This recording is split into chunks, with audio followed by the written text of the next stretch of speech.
Welcome to Neely's Cookbook.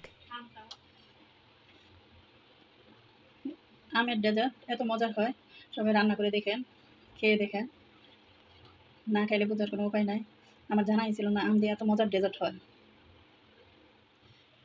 এখানে 1 cup সাবুদানা নিয়ে নিছি। এখন বাটিতে ঢেলে দিলাম। এখন পানি দিয়ে ধুয়ে নিব। এটাকে আমি 2-3টা ধোয়া দিব, ধুয়ে পানিতে ভিজিয়ে রাখবো 10 মিনিটের মতো। এই যে এখানে আমি দুধ দিয়ে দিচ্ছি। দুধ এখানে 1 কেজি দুধ আছে, দুধটাকে জাল করে নেব।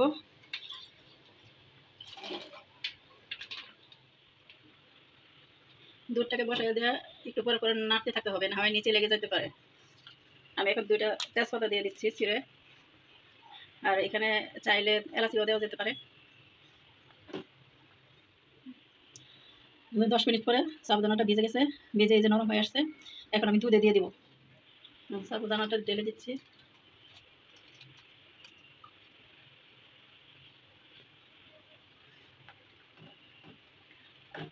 নেড়ে দিতে হবে,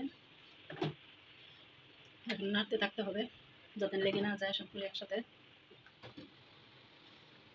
সাবুদানাগুলো ফুটে আসছে ভেজে। এখন আমি দিয়ে দিচ্ছি 1 চিমটি লবণ, আর দিয়ে দিচ্ছি 1/2 কাপ চেয়ে একটু বেশি চিনি।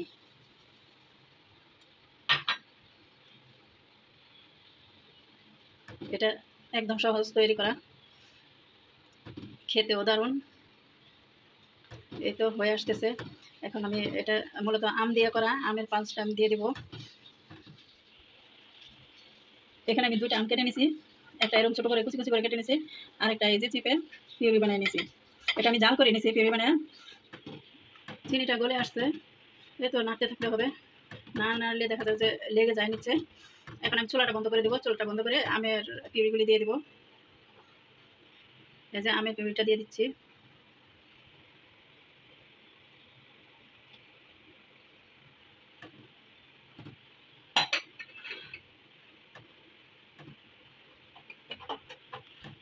যেহেতু আমটা আগে থেকে জাল করা ছিল, সেজন্য চুলা বন্ধ করে এটা দেওয়া হয়েছে, আর কোনো জালের দরকার নাই।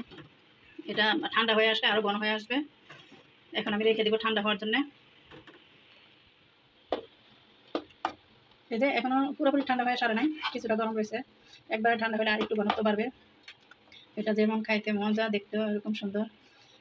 এখন আমি আম কিউব করে কাটা এগুলি দিয়ে দিব, আর কিছু বাদাম দিব, কিশমিশ দিব। কিশমিশগুলি দিয়ে দিচ্ছি, আমগুলি দিয়ে দিচ্ছি। আম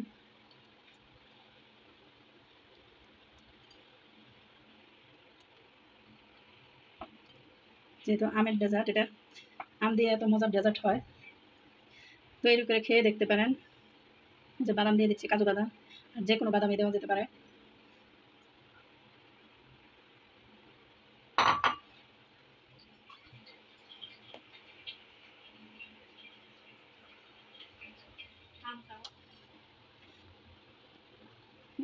আমের ডেজার্ট এত মজার হয়, সবাই রান্না করে দেখেন, খেয়ে দেখেন।